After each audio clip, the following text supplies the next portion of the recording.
Assalamualaikum warahmatullahi wabarakatuh. Salam sejahtera untuk para peserta, mahasiswa dan mahasiswi yang mengikuti perkuliahan manajemen kuantitatif. Ya, selamat datang di pertemuan sesi 9. Topik kali ini kita akan membahas mengenai sistem antrian.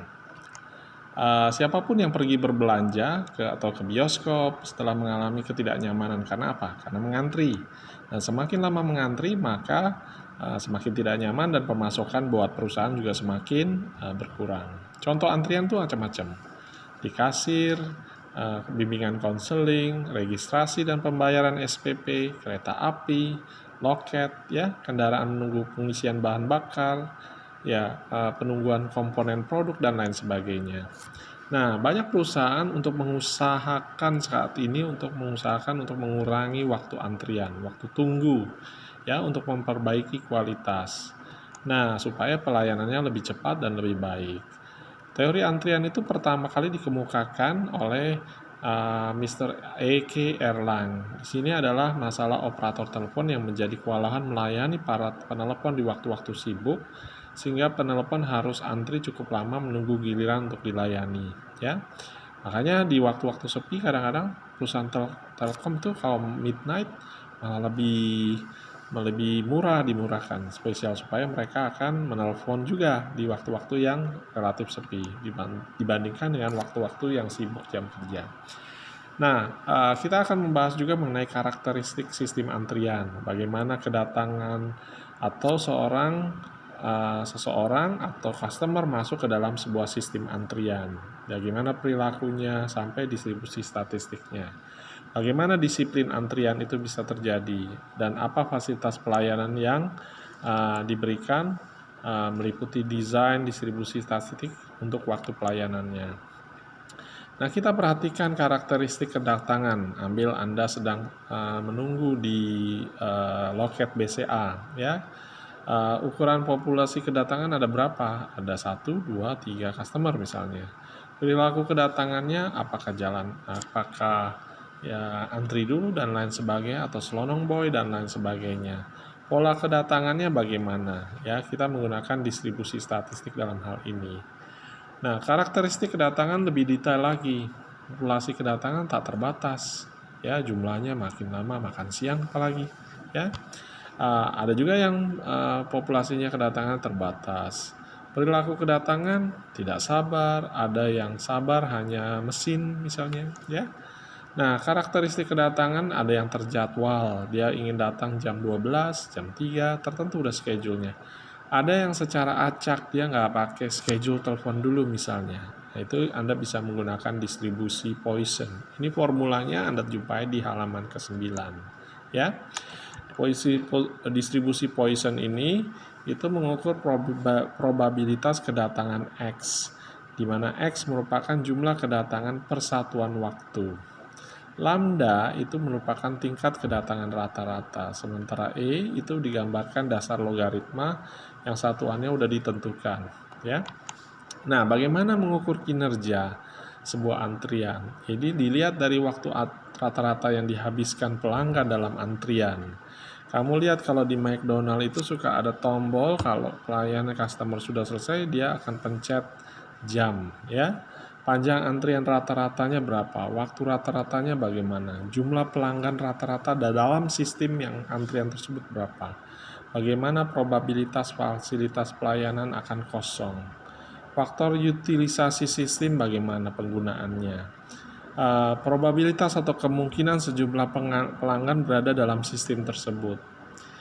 Antrian itu ada macam-macamnya, first in, first out. Jadi siapa yang datang duluan, dialah yang dilayani. Misalnya tiket bioskop dan lain sebagainya.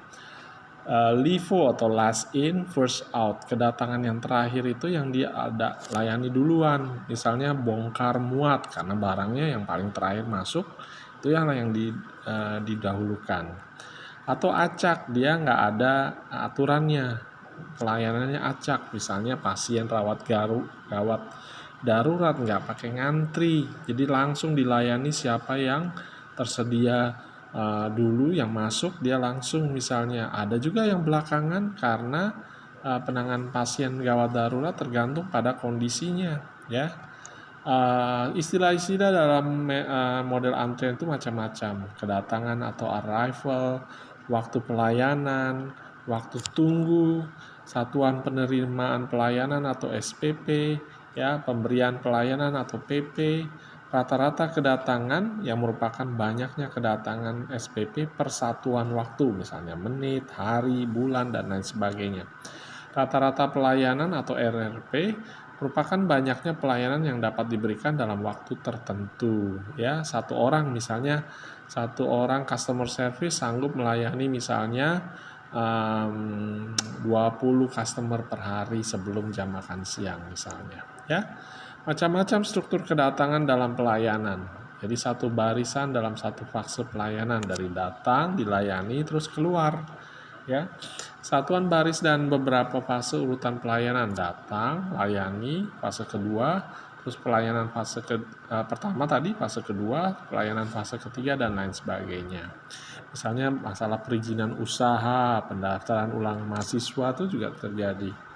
Terus satu atau beberapa barisan bisa dan lebih dari satu. Misalnya datang ada pelayanan 1, pelayanan 2, pelayanan 3, pelayanan 4, dan seterusnya baru keluar.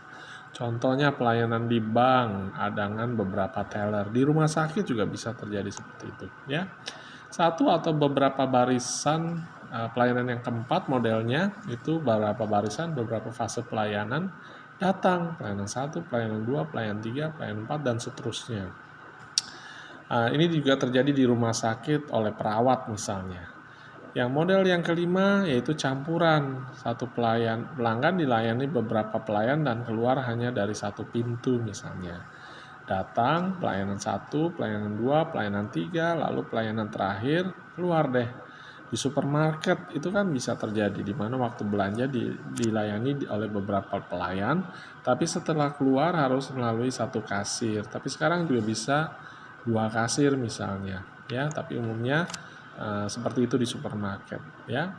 Struktur model antrian Anda bisa lihat di halaman ke-15, di mana pelanggan masuk ke dalam sistem antrian, ada garis tunggu atau antrian, lalu fasilitas pelayanan, dan ini merupakan struktur sistem antrian, lalu pelanggan keluar dari sistem antrian. Nah, desain sistem antrian itu bisa dilihat dari contoh di halaman ke-16. Kantor praktek dokter gigi keluarga misalnya. 2 jendela kendaraan lewat drive-thru di McDonald misalnya.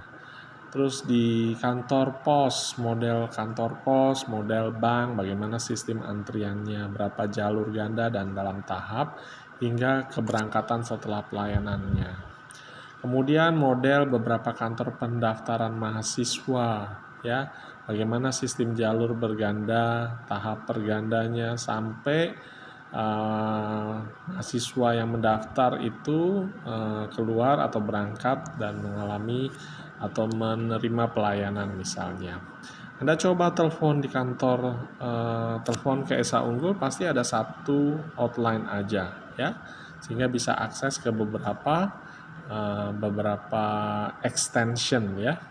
Nah, biaya sistem antrian itu, biaya pelayanan itu ditekan seminimal mungkin, biaya pelayanan optimal misalnya. Semakin Anda misalnya nelpon customer service, biayanya akan semakin lama. Nah, itu adalah tujuannya bagaimana kita mengetahui model antrian ini. Tingkat pelayanannya makin meningkat, makin bagus, maka tingkat pelayanan makin tinggi, biaya waktu tunggunya juga berkurang, customernya makin banyak. Contoh sistem antrian bisa Anda lihat di halaman 19. Tadi pencucian mobil, lapangan terbang, perbankan, bongkar muat barang, sistem komputer, bantuan pengobatan darurat, perpustakaan, registrasi mahasiswa, schedule sidang pengadilan, apalagi, ya. Nah, prosedur antrian itu bisa Anda lihat di halaman ke-20, bagaimana step-stepnya, dan komponen sistem antrian bisa Anda lihat: populasi masukan, distribusi kedatangan, disiplin pelayanan, hingga karakter sistem lainnya, ya. Nah, notasi di dalam sistem antrian bisa Anda pelajari di halaman 22, berbagai lambang dari notasinya. Model antrian itu bermacam-macam, Anda lihat di halaman 23. Ada model antrian tunggal, jalurnya tunggal, ada jalurnya ganda, ada model waktu pelayanan konstan, ada yang model populasi terbatas. Itu ada contoh-contoh disampaikan di dalam halaman ke-23. Nah, bagaimana single channel model? Model ini paling sederhana, ya. Jadi salurannya tunggal, sistemnya masuk terus keluar dilayani, ya.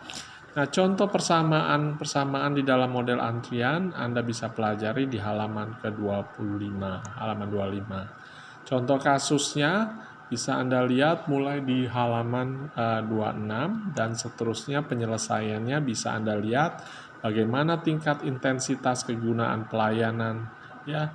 Angka tersebut bagaimana operator dapat mengharapkan berapa mobil yang akan berada di dalam sistem antrian, ya. Sehingga Anda bisa melihat angka-angka berapa lama mobil yang menunggu untuk dilayani, berapa antrian terbanyak dalam setiap sistem itu, ya. Berapa waktu rata-rata kendaraan menunggu selama di dalam sistem, ya. Bagaimana angka tersebut menunjukkan waktu rata-rata kendaraan menunggu dalam antrian seberapa lama, ya. Hubungan antara setiap variabel dirumuskan di halaman ke-29. Kita kemudian masuk kepada multiple channel model. Di dalam multiple channel model ini fasilitasnya lebih dari satu, ya. Jadi fasilitas pelayanan lebih dari satu. Jadi ada 3 saluran pelayanan, misalnya di bank, di rumah sakit itu ada counter-counternya lebih dari satu.